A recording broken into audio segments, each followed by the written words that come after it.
Welcome to Pet Business Disruptors. I'm Clayton and I'm here today with Dr. Casey Bradley, who's the president of the Sun Swine Group and a PhD animal nutritionist. If I can get all those words out in one sentence. How's it going, Casey?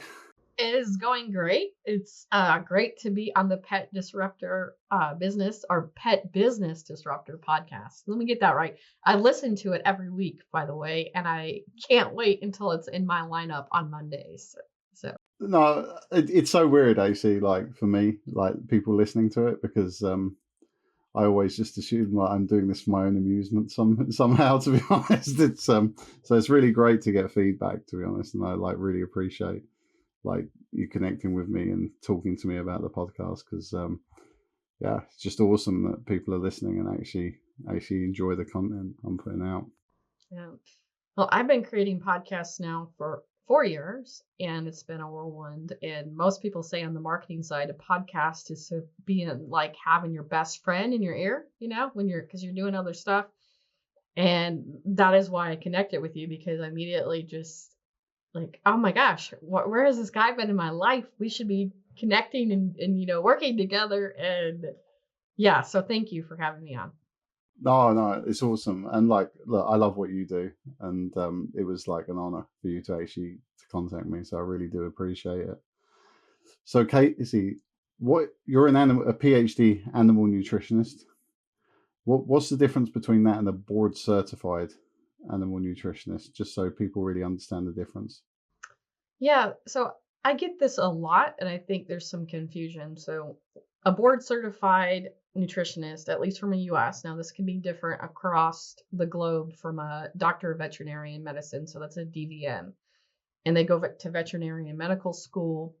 The US versus the UK versus the Europe versus South America, veterinarian medicine is vastly different of how we get educated. But I had a choice to go to wanting to be a veterinarian, which is what I wanted to do since I was a little kid.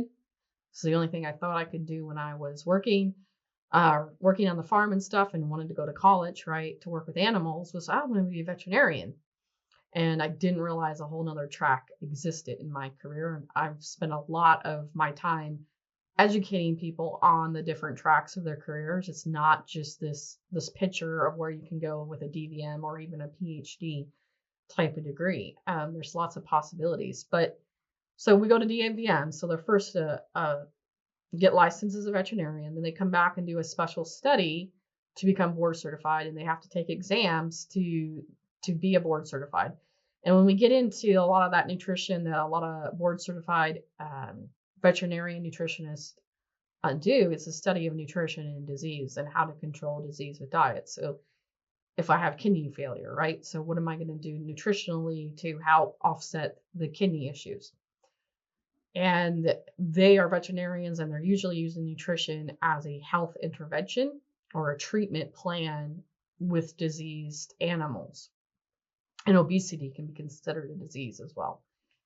Where as a PhD nutritionist, I could stay in academic and say I just research nutrition on animals and different ingredients and how that impacts the animal.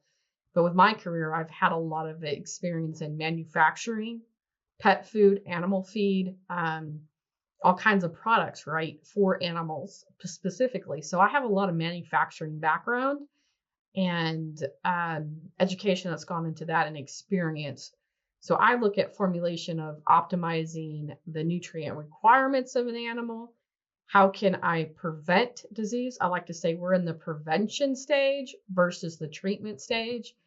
But then also, that's great. I want to feed beef liver and chicken hearts just to my dogs. How can I make it nutritionally stable? There's a lot that goes into evaluating ingredients to optimize the nutrient profile of the diet to make sure we're providing something complete. And it goes beyond that of this is what I want to use as ingredients.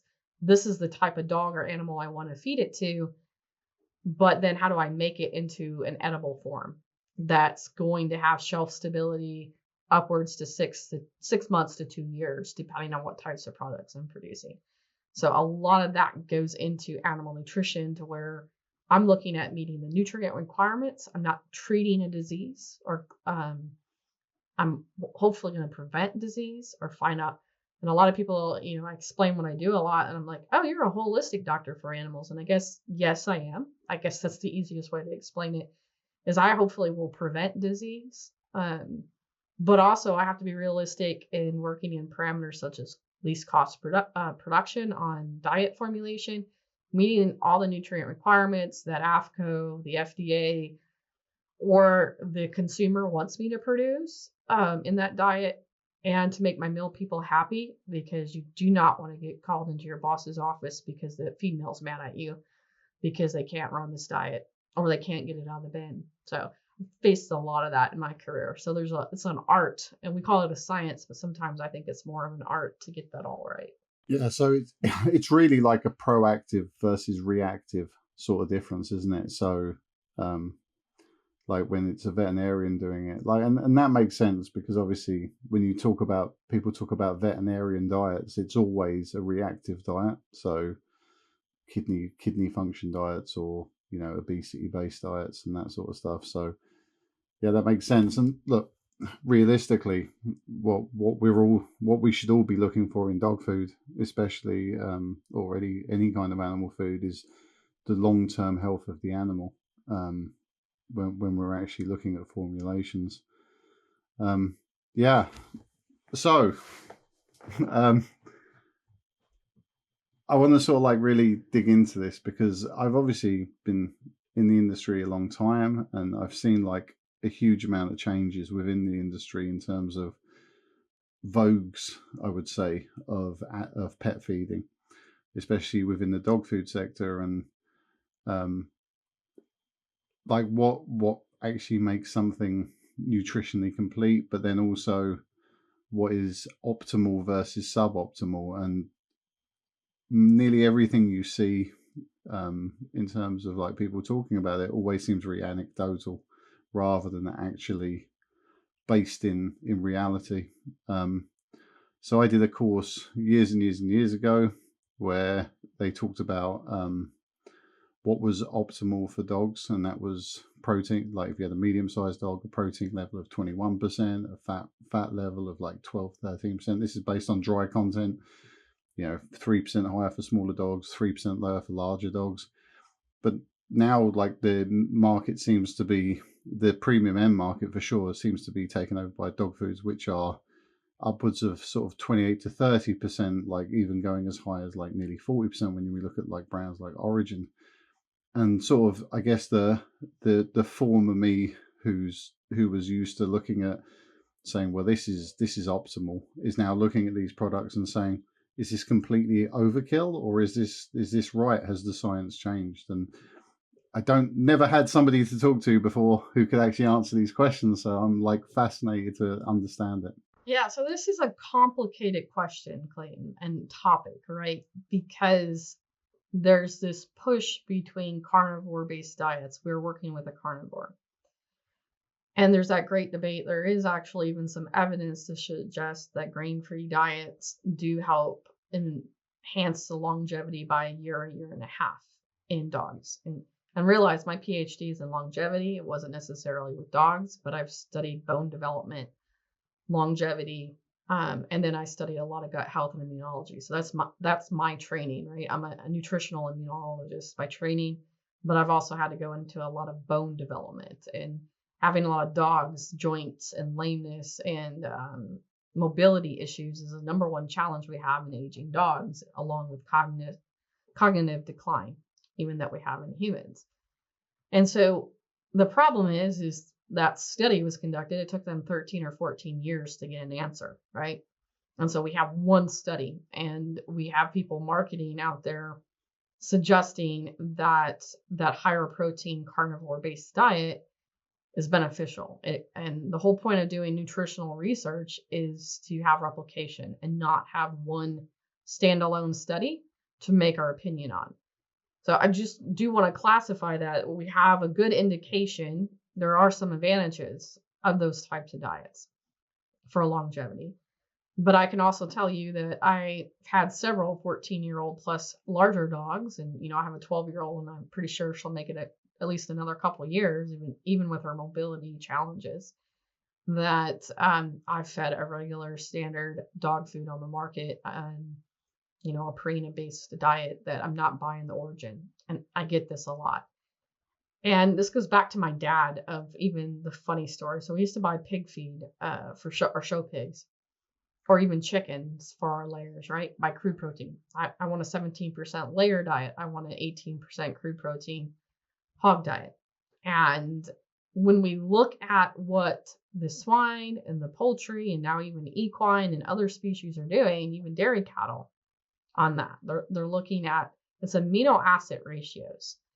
And when we feed protein for any animal, there is a certain amount of specific essential amino acids we need to have lean growth tissue or maintenance. And it's always been explained in nutrition class, it's like a barrel full of water, right? And if you're lacking one, the barrel's going to empty. And it's like a staggered approach. And so when we really look at that, is optimizing the amino acid profile for the type of dog we have. The challenge I have to say, unlike the pigs, we can have very targeted nutrient requirements for a commercial pig or commercial poultry, for instance, because they're genetically very similar. They're reared very similarly. They're bred and everything. We've very controlled the production of them and their genetics, and we understand how to optimally care for that genetics.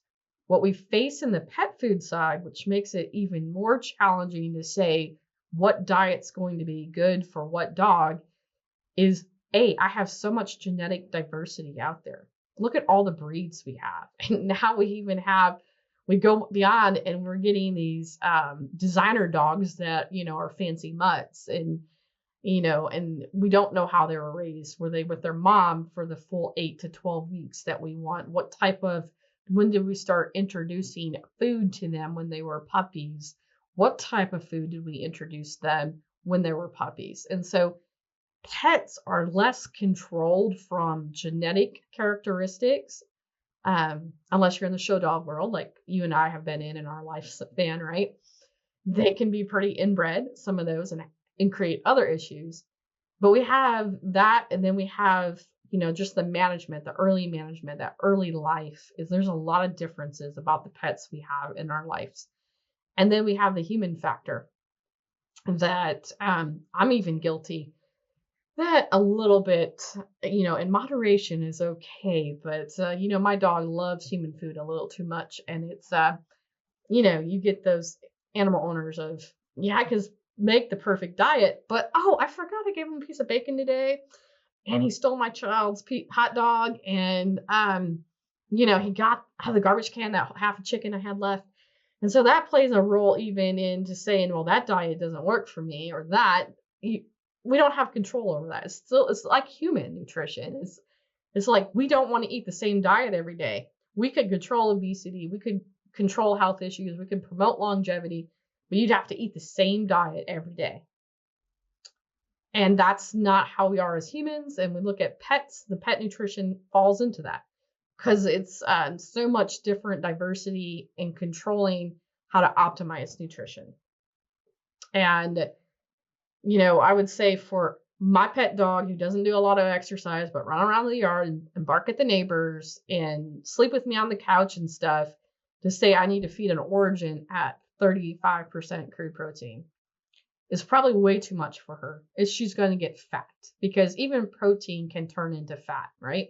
And that's that misconception. I'm feeding high protein, this carbs. She's not going to become obese and overweight. That's a lie. Calories in is calories out. Protein has a calorie value as same as fat and same as starches. So you can still overfeed nutrition, certain nutrition components. And the other thing is if you have a breed that's susceptible to kidney issues, that overfeeding protein, and it's I'm just needing a maintenance balance, and it's not a high performer athlete dog, you could create kidney issues in your dog, right? So it's really understanding my price point, what I want my dog to do, what's my background of my dog, and, trying to make that decision. And I would say 80% of the dogs out there could probably get by on just a standard middle of the road kibble and do just fine for the rest of their lives. Now we get into some more of the inbred show dogs that I've worked with early in my career, where they didn't want to eat, so we had to make them eat. They had allergies. We had to have special diets for them. We talked about clinical nutrition, the diseased animals. They have to have special diets. And then our performance animals that are working dogs, or, different types of dogs like that, need a totally different nutrition program. Yeah, it's a bit of a minefield, isn't it? Because I think that's always the problem, is that there's so many different types of dogs with different activity levels. A Great Dane and a Chihuahua need a very different diet, in the same way that a working Cocker Spaniel needs a different diet from a dog that just hangs out around the house all day. And trying to actually then like work that down to the consumer and how they understand the products is a real challenge. And I do feel like the marketing sort of grasp stops some of this from happening, I think. And look, grain-free is a bit of a bugbear of mine. I don't really like how grain-free has become the sort of be-all and end-all, because it insinuates that grains are problematic. I mean, what's your opinion on that? Because I don't see how white potatoes are much better than, let's say, wheat, for example.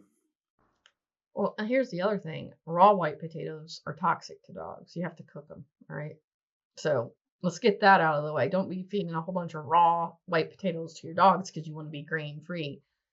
And this is the play, right? We look at other carnivores. They only ate animals. Well, here's the thing.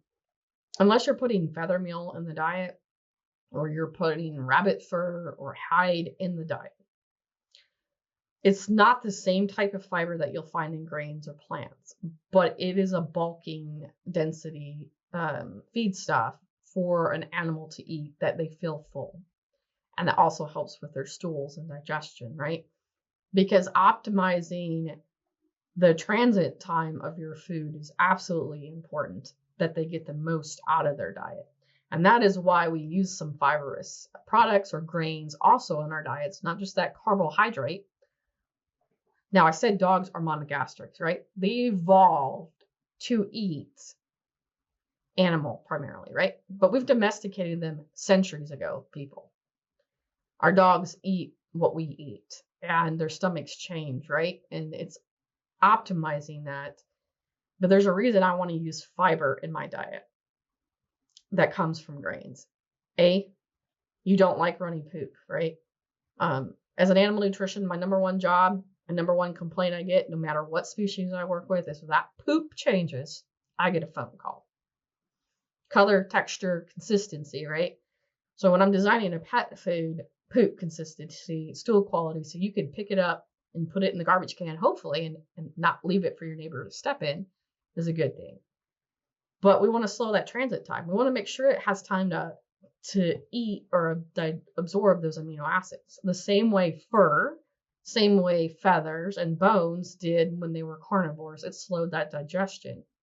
So we're trying to mimic that, right? We know we can use carbohydrates. Maybe over excessive carbohydrates aren't good because we're probably not optimizing the amino acids or other components of the diet properly with those carbohydrates, or we're overfeeding the diet in general for the dog need. And that's where you see the obesity problems coming in. But, I think grains can be used. I think if your dogs are having some allergies, I've had lots of animals with allergies. I had a cat that was allergic to her own teeth and had to have those removed. And that still didn't fix the problem, right? Tried 10 different diets for her, removed her teeth, and she still had issues. So, and that's the problem. Every animal's different. So for me I'm never going to get on the wagon and say grain-free. It's not. And like you said, it is marketing.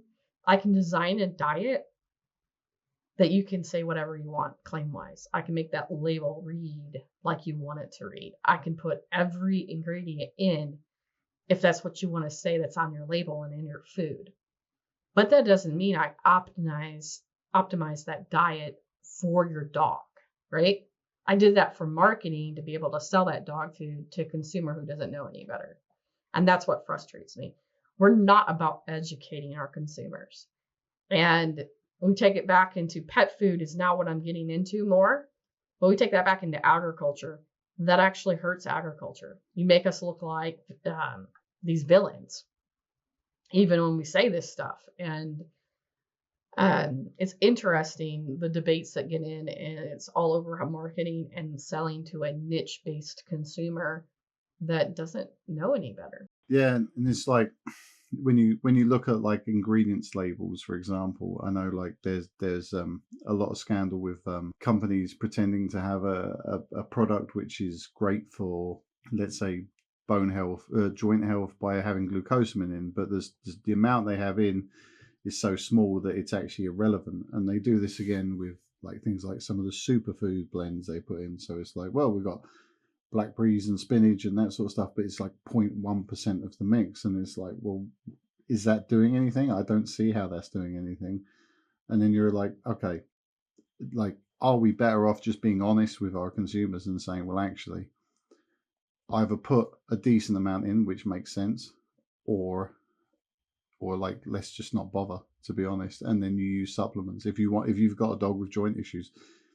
Use a something like a sardine oil or something separately to actually put a decent level onto that food, and let's not charge people for something which is of zero use to them. And what else that goes into that labeling to get it on the label is most of the kibble or canned food out there, right? Unless you're feeding fresh, you're losing that nutrient value of those micronutrients by the heat processing. So a lot of the vitamins are sprayed on post formation, so post extrusion, so we don't lose the vitamins. And that's the other point when we look at processing or the form we're feeding, that are those still viable? And I'm working with a company now that is doing a different processing technique. They're still using heat, but not to the extreme that we use in extrusion. And they're using a lot of fresh foods. They're putting a lot of it in, but yet they're still cooking it and they're still drying it down to where that spinach, or I'm not saying spinach is in there. You mentioned spinach. We'll just use that as an example. Am I getting that full benefit out of spinach? And realize when I eat spinach as a human, what is spinach doing for me? So some of those vitamins will come out of the cell walls, right? And I'll absorb some of those vitamins and antioxidants from the spinach. That fiber will help my bowels and it'll help food processing. But really, spinach, that cell wall that makes up spinach, is going out the back end. And it's the same in the dog, right? So why are we putting it on there? And I call it tag dressing. And I'll be honest, I've had to do this, right? Because what my customer wants or what my marketing team wants to say, you can tag dress to get that on there. But I'm not ethically, I try to push to say, okay, if you want to use this ingredient, we need to use it at the level that it needs to be for that animal to get the full benefit out of it. So I don't do tag dressing to do tag dressing anymore, but it was something I was taught early in my career. And I do work in with what my customer wants on their label and then I try to bring them back to reality. And I use an example. If I'm trying to create a energy source for a dog, like as a supplement, I want to really put in as much fish oil as potentially as I can because of the DHA and EPA that benefit. It's one of the main selling features of a fish oil or salmon oil. But it's so expensive that I can't produce that product at a price point a consumer's going to buy. And then I want to bring in flaxseed oil or flaxseed meal because I'm getting some omegas as well with that. And then I bring in maybe a lower quality oil to help keep my energy high, but to balance it out, but make sure I'm optimizing the DHA, the EPA, and the different omegas that I want. And so that's kind of how I work. But somebody can say, yeah, it's made with salmon. And you look on the label and we just did this literature review or market analysis for our customer. And it's very scary where people are putting on their labels contains salmon. And to me, or salmon treats, to me, buying that, I'm assuming that treat is 80% salmon and maybe has some better stuff in it. And I'm telling you, the salmon treats out on the market, everybody, you're lucky if you're getting 50% salmon in them. Yeah, it's I think that's the problem. Is it's the where economics hits marketing, hits reality, like divide, isn't it? And because we kind of want these things in the dog food, but we don't necessarily want to pay for them at the price that they should be. And so that's the competitive advantage, is to sort of just say, well, we've put some in. All right, it's not enough to do anything, but it's still a marketing gimmick. It's still, we can still like hawk it as a USP. So we use salmon oil, for improved joints or whatever, or cod liver oil for brain function, or whatever the case may be. But if you don't put much in it, you may as well not bother. You may as well just say to somebody, just buy a bottle of salmon oil. Let's just keep it out of the mix completely, and recommend supplements you can put with it based on your own requirements. So it's difficult. That's a catch-22, Clayton, as well, right? We can optimize the EPA and DHA at a value point that's still cost-effective in a diet. But if we recommend, just add an oil to it, and I'm already overfeeding my diet, and you're telling me to add an oil to it, my cost point is going to be the same. It just looks different, right? Because I'm buying 2 products instead of 1. But now I'm overdosing energy, and my dog's going to get fat because I wanted that health benefit of having salmon oil. So it's difficult. It's difficult, isn't it? Because it kind of makes you wonder if you're better off, let's say, as a consumer, just buying something which has no claims and is like a lesser quality product, but then actually adding things yourself to sort of self-customize, because you can't trust what some people are putting on the bags is the problem. So it sort of stems back to honesty, and I think people are a lot more skeptical about claims now than they used to be, because there has been so many incidences in the past of people making claims which didn't stack up on paper. Yeah, we get into claims. Wow, that's another open term. With the FDA saying that they are dissolving the memorandum of understanding with AFCO, and we're all like, what's going to happen to claims? And then I look at e-commerce brands to where they don't have the state inspectors seeing their product on the shelf store. And so the level of regulations or regulatory around a lot of those brands is not there. And this is where I'm trying to help people. They don't have the proper license. They're not manufacturing in the proper licensed facilities. They're making claims. They're having people formulate diets calling themselves nutritionists. They're not nutritionists. And, it's kind of scary out there. The more I dive into the market, I do want to help to make sure that we're adequately providing the best nutrition we can to our pets. Because I have a house full of pets right now, 8 cats, 2 dogs, 2 rabbits, right? I'm an animal lover. This is why I'm a nutritionist. This is why I went in the field. But it scares me out there, the number of different products that aren't formulated right, that don't make legal, that will never pass this book, these new regulatory relations, right? It's scary that I have these Bibles by me for AFCO, the FDA, that has everything that drives what I do when I formulate diets. And we have rogue people out there that don't know the laws, telling people that I can sell dog food and not have a state license for every state that I sell it into, and pay feed tonnage and make sure I have an FDA licensed facility. There's a lot of this going on out there that, but yet we are going to villainize the very large dog foods that have a robust regulatory, a robust Q&A quality control system. And then they do a voluntary recall because they found some issues with their feed, or the FDA did. And oh my gosh, they're killing our dogs. Where actually that's a good thing that recall worked. hopefully before too many animals were impacted, but that's fact that's working, where I can tell you at least a lot of the companies I work with would not know how to handle a recall. But it does also make you wonder, I think, as well. Like somebody working in the industry, obviously, I've seen a lot of different foods down the lines, and you also have to wonder. So me and my brother used to have this regular conversation about dog food, where he's very much of the mindset now that like most of it's just marketing.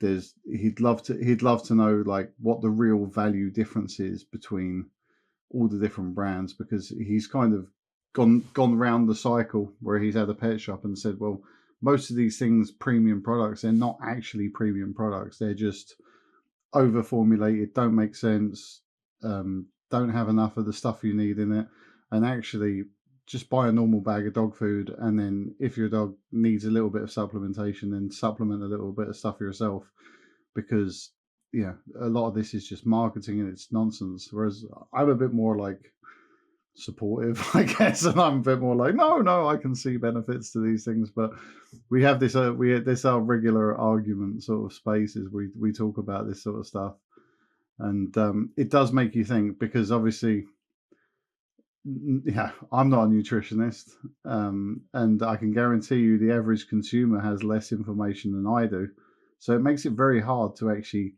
discern what is good, what is bad, because I think we get hung up on certain taglines like protein, like fat, like percentage of meat in the bag, and whether it's grain free or whether it's got superfoods in it, or and like realistically, I mean, we say this stuff, but like, do we actually know what the benefits are to this? And so, Well, if it's good for me, it's good for my dog, right?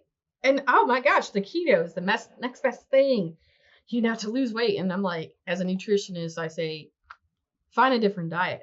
Keto is going to kill you. It's not a healthy option. And well, my dog, they're carnivores, so they just eat meat. And I'm like, no, they also eat fur. They, if they're not feeling well or missing a vitamin, they eat their poop too. We just assume, right? But if it's good for me, it's good for my dog. And it's really hard, right? Because they're part of our family and this humanization of our pets. And here, I'm all about small businesses. I really am. I'm a small business. I'm trying to buck the corporate world. I think there's real value in small businesses. My concern is these companies I'm working with, they're great people and have great ideas, and they're great at marketing, and they love their dogs. And that's why they're going into this industry. And I think that's phenomenal. I wish I could capture that in the animal ag as well, right? Because things would totally change with the animal agriculture if I had those same people in our other animals. But the thing is we have to do what's right. And that's the blur that we get of, well, this is what I want to do for my dog. This is the idea I have. And, this is the price point I can work at. And so it is a challenge. It doesn't matter what kind of animal I'm talking about. I mean, every nutritionist, you don't want to come to a nutrition meeting and have us all talk, because we'll argue on whose opinion's right and whose opinion's wrong. And I'm not here to say that one company's right versus one's wrong. I'm just saying, make sure that you're buying from a reputable producer that has the good QA programs, quality checks in their system, that they're feeding a product that is going to be safe. Because one of the main food safety things we have to do in pet food has nothing to do with the animal. It has everything to do with you and your child. Because the number one salmonella poisoning in children is from them eating dog food. So, that's why we extrude foods at high temperatures, because we want to make sure that there is no salmonella associated with that food, because we don't want your child to eat that piece of dog food and get sick and die. Where a dog will probably have the gut that could handle it better than your 2-year-old crawling around eating out of a dog food bowl. And yes, it does happen. Yeah. So a trend we have here in the UK is we have this sort of these kibbles which are made like with a combination of fresh meat and meat meal, and again, this is a thing me and my brother argue about: is there a benefit to it? Like, because it sounds better, like 30% meat, 30% meat meal, because it sounds better as fresh meat going into this kibble, for example. But realistically, I know from like dehydrating products that you can lose like 60 odd percent of the product in the dehydration process. So when you're actually feeding it through the extruder, number one, is it any different to meat meal by the time it sort of shoots out into the kibble form? And or are we actually, rather than getting something good, we're actually just getting less meat in the bag at the end of the day? Well, here's the thing, and this is all animal nutrition, and we talk about this from a sustainability standpoint as well. Um, Freight and logistics is our number one cost right now. And I work with some people who import in vitamins and amino acids from China, for instance, and they told me a year ago our container, just for the container to bring it from China to the US, was $3,000. Today it's $8,000.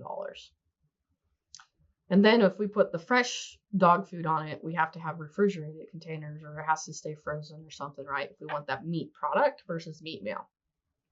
So when we look at that, you're paying a cost to ship around that water of that meat, right? And so the more concentrated, the less, which is maybe drier when it comes to meat products, right? If I can take that water out and I'm only shipping out that protein I need, that is a benefit. Here are some problems that go in when we look at nutrition. So if you give me a chicken breast, for the most part, if I'm buying a boneless chicken breast, either I buy that from Simmons, I buy that from Tyson, George's. I can buy them from all three of them here in Northwest Arkansas where I live. That chicken breast, from amino acid and a fat content and nutrient composition, is going to be exactly the same, pretty much, within a good safety margin that I can formulate a diet on. When I buy meat and bone meal in, or some type of meal, that could change. That could change by the age of animal, the amount of bone that animal had, or how fat that animal was. Did I get all the fat out of it? Did I have a bad person cutting that day? So that's a little bit more variable. So you need to formulate properly to meet your tag specifications, to be legal for one thing, but also to optimize it for the animal at the end of the day. You need to have a more robust ingredient check on that to make sure my specifications of that ingredient, and most companies who sell that do a COA, and they'll give you a nutrient analysis. The bigger companies run inline NAR, which is a new thing coming on, to look at optimizing that formulation and making slight changes in formulation as you manufacture a product. But that is some advantage of me picking a chicken breast and buying that, if I have to buy from multiple suppliers, versus chicken meal that will be different if I buy it from, and I would say from using it in my swine feeds, Simmons probably has the gold standard of chicken meal. If I'm going to buy a product, would be from Simmons for chicken meal, would be the best. But if I buy that different from Tyson, or buy that different from anybody out there, it's going to be different because the processing line is going to be a little different at Simmons than it is at Tyson, right? They may take more fat off, or they more leave fat in. It's how they cut the breast off the rib cage. Things like that can change that source. And if I have to buy from multiple sources, I really have to keep a grasp of the nutrient profile. So as a nutritionist, I see that that's the challenge I have. But from a dog's standpoint, we're going to cook it, right? Unless you're feeding raw dog food, and we can go down that whole chain sometime. But, it's still optimizing the protein levels, the fat levels, amino acids, the macro, the cal-phos, right? Cal-phos changes a lot. Ash does in some of those meat and bone meals. And so it's balancing all that out to not only stay compliant with my label, but also the profile that dog needs. And let's just say, for me to change a dog food label is not an easy task in today's market. You have to change the whole bag. All right. I can tell you right now, to get a new plates made of my bag, it's $2,000 to get a plate change. Then I have a lot of these, to stay competitive on cost, I need to make thousands of bags at one time, right? And so I'm going to buy a new chicken meal product because company A sold out. Now I have to go to company B, that could devastate that. And I can't afford to change my bags every week based on my ingredient supplier. So depending on what scale you're at in making dog food, either you're a Nestle Purina, for instance, or you're like the clients I work with on a very small scale, I prefer him to use a fresh chicken breast, or we know it's a chicken breast, versus a chicken meal, because at least I know that chicken breast is going to have that very consistent nutrient profile versus him changing chicken meal sources every week to keep him compliant on his label. Is there any benefits? Because I think the way they market it here, it's like it's a real benefit if you've got fresh meat in the bag. It's like, oh, fresh meat with 30% fresh meat and 30% sort of meat meal. They kind of really say, well, that's a great thing. It's a great thing that it's got fresh meat in because it's better. I just didn't see how it was better, to be honest. I understand like the variability processes and I guess also with meal there would be bone in meal and that sort of stuff, and I guess more variation on what's in there. Whereas I guess with just plain meat, it's going to be sort of more like less actual carcass and more meat, I guess. So yeah, it's weird. It's kind of one of those things that companies would put 60% meat on their bag, but 30% fresh meat, 30% meat meal.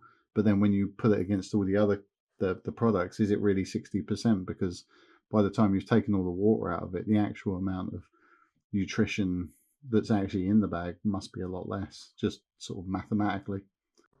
Well, obviously it's going to be the same if you have a good nutritionist formulating in either case, right? I'm going to formulate that I'm meeting the nutrient requirements of that dog that I put on the label with my feeding instructions based on my formulations if I'm doing my job right. So it should be the same. It shouldn't be better or worse. It's all the humanization to say fresh meat. I eat chicken breast. I don't. What do you mean? My dog may be eating a chicken beak or a chicken foot because it got ground up, right? Or it's eating a little chicken poop because some intestine got in there or something. Dogs in the wild love that. Domestic dogs love to eat that. I hate it when my dog kills a bird or a mouse or gets a gopher, right? The stuff it eats, it's not always what I would eat, like the loin or the T-bone steak, right? They're not as picky as ours. And if it's gross and it smells grosser, your dogs are going to love it more. They love to roll in dead stuff. And yet they're also scavengers and we don't realize that. So it's just that humanization to where people think I'm feeding chicken breast versus chicken meal, so it's got to be better for my dog. And it's marketing. It's a humanization of my pet because I want to eat chicken meal, but we could survive on chicken meal too if we formulated our diet properly. Another interesting thing I wanted to ask you about is when we talk about allergies nowadays in dog food, like some of the most common allergies are like some of the standard proteins like chicken, beef, even like I know peas has been rising up there because I think we've been using peas so heavily within pet food. Like, what do you put this down to? And yeah, because obviously it seems counterintuitive, I think, to most people that like if your dog's allergic to something, they're expecting it to be wheat or corn or something like that. But actually, it's actually the main protein sources. Well, let's talk about peas. I'm not a pea protein fan unless you're using some enzymes with it. So pea protein very high in phytate. Okay. And so coming from the pig and chicken world, we use phytates to get the phosphorus out. So phytate's a way the plant stores phosphorus. So we have our macronutrient of phosphorus bound by that phytate that dog's not going to get. And then that phytate's also going to bind my zinc and my other minerals. So my question is, we're saying it is a pea allergy. There is some inflammatory cascade we can get into a test. But is it also a micronutrient deficiency because we're using so much pea? So just to take on that, for instance, to think about that of how, as an animal nutritionist, I think of grain and protein sources. I do really think looking at show dogs and even in the same breed of the wire terrier growing up and different litters, right? This dog had an allergy to chicken. This dog had an allergy to lamb. It does exist, right? It's that variation I talked about. And a lot of that probably goes back towards its life as a puppy, its mom's, right? What was the mom eating? Was it overeating something, under eating something? Did the mom have a sensitivity being pregnant and thus my child has it? We see that all the time in human nutrition, right? The mom allergies. Some moms transfer that allergy to their kids, and some some are not allergic at all, depending on what happens, right? We're looking at in peanut allergies in humans and how immunity we can change that. And I think there's a lot of even disinformation on allergies versus sensitivities, right? So I took a food panel sensitivity. Of course, all the proteins I loved, I'm sensitive to, but it doesn't mean I'm necessarily allergic to. It means that I may produce a pro-inflammatory response. We can counter that also with the types of, you talked about lauric acid coming from insect meal in one of your podcasts episodes. We can counteract some of that with other ingredients. But I do think it's just like a human. It's so much variation that different dogs will have different allergies. Like I said, I had a cat that was allergic to her teeth. So I could, and she was a bottle fed baby. She was, an orphan, and I raised her. And I could say that's probably why she had a lot of allergies, because she didn't get enough maternal immunity transfer from her mom. Do you also think it's overexposure as well? Because I think a problem is look, this is my ridiculous, uneducated take on this, but I feel like when people feed with dog food, people have a tendency to feed the same food day after day after day after day after day, and even if you were, let's say, a little bit sensitive to start with, after, let's say, months if not years of feeding virtually the same food, that you actually build up an intolerance towards it. And that really, as brands and as companies in the pet trade, what we should be doing is really promoting like variation in diets, variation in proteins, like saying, look, we do a chicken one, but don't just feed the chicken one, feed the beef one, feed the lamb one, feed the venison one, feed the insect one, feed the, whatever goat flavored one, or whatever it is you're doing, just to try and also the same with the carbohydrate sources, don't just have pea protein, because it seemed to me that everything overnight suddenly had pea protein in it. It was like nobody had pea protein, and then suddenly everyone's got pea protein, and nobody had sweet potato, now everyone's got sweet potato. And you can just see that if you had a sensitivity to it, it doesn't matter how good or bad something is, you're going to really exacerbate that by just continuously feeding the same product continuously day after day after day. Yeah, exactly. And that's where, with the food intolerances, when we look at that, and what they recommend in humans that are having a lot of this issue, is we remove all those sensitivities. If a scale 1 to 3, definitely don't eat 3s. Try to remove as many 2s as you can. 1's probably okay. But you reincorporate that back into your diet. But you don't eat it continuously, because then you start having problems. We're finding the same thing with peanut allergies in children, that they may have a massive peanut allergy, but if we give them small amounts, not continuously, but periodically, right, throughout their life, that reduction in allergic response goes down. So instead of putting you in the ER because somebody on the plane next to you had peanuts, now I may just need to take a Benadryl, right? So we're finding those things. And that's the same with the pet. I think overexposure to something, if you have some type of insensitivity. And my other problem with this is that insensitivity or allergy, it may not be exactly that protein. It may be how that protein was processed or what it was processed with. So when we think about that, unless it's just eating chicken on a plate as chicken, that protein complex that dog's getting after it's been extruded, mixed together, ground up, cooked, everything is a protein complex. And so is it the protein complex that includes chicken? that's causing the allergy, or pea protein in that? Or is that specific ingredient? And that's probably where we haven't gone down in pet nutrition, is looking at that as allergy. Because with a human, we can eat shrimp. If I have a shellfish allergy, I can eat crab or lobster and instantly get that. My husband used to be allergic to pork because of the tick virus, and now he's eating pork again. So it does go away. And so I think there's a lot more to it.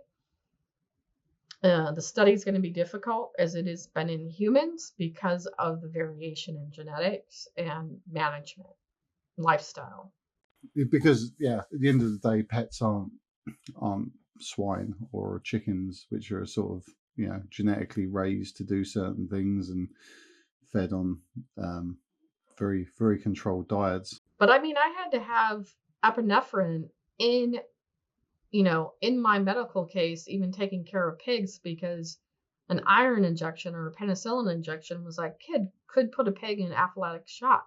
There's still variation in other species that allergic reactions occur, right? But a lot of that allergies, in my mind, goes back to some genetics, and it goes back to maternal nutrition and exposure, not even in what your dog's getting today, but what potentially its mom did or its grandma. So that nutrigenomics, your systems change through generations. And I use an example of what we've learned in cattle and in pigs. So if my grandma was heat stressed, I'm more likely the grandchildren, the grand offspring, is going to be more obese. And that's my excuse. I was a summer baby, and that's why I'm short and chubby, because my mom was heat stressed the entire time she had me. So, but there's evidence of that, right? There's evidence in humans during feast and famine of likelihood of heart disease. So there's a lot of generational influence that we don't take into count when we think of allergies or other health related issues that impact our pets as well. So for, let's say, the layman or somebody who's working in the store, and this all just seems like an absolute mind bender for them, and they're going, well, I don't even know what to offer people anymore. What would you say if a person comes in and they have, let's say, they're just looking for a very standard maintenance diet for a dog? What would you say are the guiding North Stars that you should look for when you're looking on the packaging? So if I'm coming in with my dog, Luna, let's use Luna as an example. She's a pig and she'll eat anything, okay? And she's not very active, so I need to put her on a low-calorie diet. So when I'm looking at that label, I want to look at that crude protein, the calories, which with the new AFCO labeling, this is going to make it easier, labeling it like our human diets. But it's going to take 6 years to roll out. But it's going to make it easier for the consumer to pick. I'm all for that changing. That's going to make it easier for them to make decisions for their pets, like we can make when we're buying a soda or something, or choosing in the supermarket. But really, the calories and the feeding directions. If it says to feed 2 cups, am I that type of person that's going to feed 3 cups because I feel sorry for it, right? Or I'm just going to put a big bowl out and just let it eat all of its want. That's where I'm going to pick, right? The lower calorie options. And you can see that in fat and protein and energy. And sometimes I'll have calories on there. They're going to move towards that. That's what I look for. Do I have a dog that in the past has had very liquidy stools? And that's a problem for me, right? Either cleaning up in my house, cleaning up in my yard. I may look for something that has some more fibrous components to that.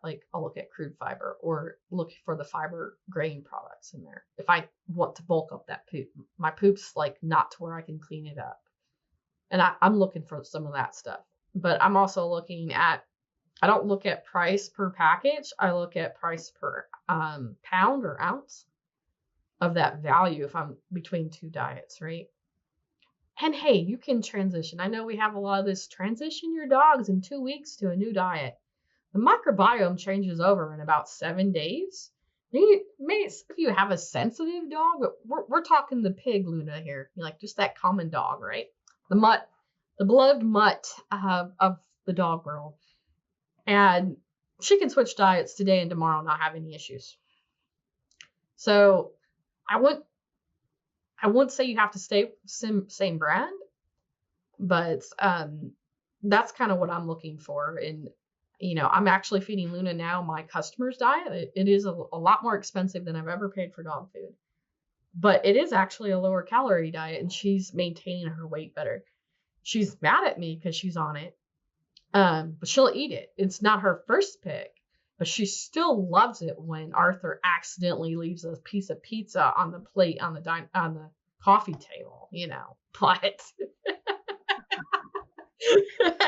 that happens. So, Yeah. and that's kind of the key things, right? Like, what's my price point? What's my dog doing? What's the owner? Like, and sometimes if I'm that store clerk, and this may be mean, but look at the health of the owner. Does the owner seem very active and fit? If you're not meeting the dog, right? Or is the owner look like a couch potato? That you may recommend what types of food, because it is true that, if I'm a couch potato, my dog's probably a couch potato and not very athletic. If I'm a runner, I'm probably got a dog that runs with me, maybe. There's exceptions, but I'm just saying, I hate to, stereotype people, but that's a good way to say, like, maybe ask them questions what they like to eat. What's their favorite restaurant?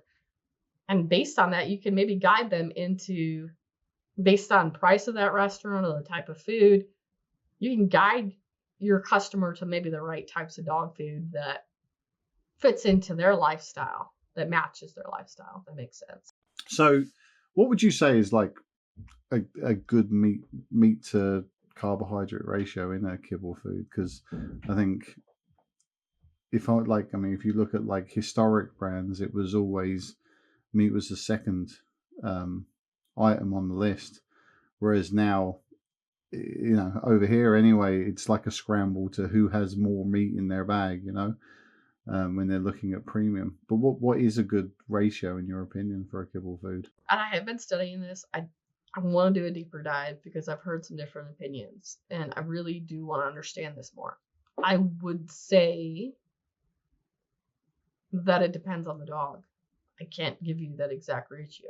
Am I a greyhound, or am I a little chihuahua, right? That's carried around in a purse, or am I a Labrador chasing ducks every day, or am I the Malinois on my police force with my husband? It's gonna change. It's gonna change on activity, genetics, but that's the bigger question we need to get into. And let's just talk about this a little bit. We've really learned this in human nutrition and now horses. So when I first started in animal nutrition, race horses, we used to think they're wacky. Oh, they are crazy, right? Just so high strung. They're just mentally just crazy and just ridiculous. They're hard to manage. They buck the jockeys and everything. We found with performance horses, when we switched from starches, so energy, you can get starch from energy or fat, and went to a high fat diet. So we lowered our starch and put high fat in. We got rid of the behavior problems. They still perform just as well. We look at kids, like my son has ADHD. The high sugar day for him is really bad, right? It's like not good. And like, I just want to strangle him. I do notice that, right? What he eats impacts how his ADH is going to be that day. And so for him, we really try to start him off with a high protein breakfast. But I would look at not necessarily carbohydrates to protein, but can I displace some of those carbohydrates if I have behavior issues with a higher fat for that energy? That dog still needs energy, right? Still needs a certain level of energy to thrive. But the question is, it's more that fat and energy source to go with the protein. And that's what I would challenge us, even in the pet nutrition world, is to take that work that we know is effective in equine and humans of changing behavior, to apply it to the type of dog we're feeding, instead of just saying protein to carbohydrate ratio, right? To me, I don't look at carbohydrates as much. I mean, fiber I do. I look at insoluble versus soluble, and you want to have, we're not getting those ratios right in anybody's diets, even humans. That's not right. So I'm more looking at the insoluble versus soluble fiber for gut health and not carbohydrate load, right? I'm looking at kcals and making sure I'm not overfeeding that energy to make my dogs obese while having enough protein that it needs to thrive, right? It's the balance of everything. And this is the hard part is we get in carbohydrate versus there's so many different carbohydrates. There's but proteins, it's not even protein, it's the amino acid profile. It's optimizing the amino acid profile and then formulating on a lysine or amino acid. That's the first limiting amino acid, usually is lysine to energy ratio. I don't care if you're a performance athlete.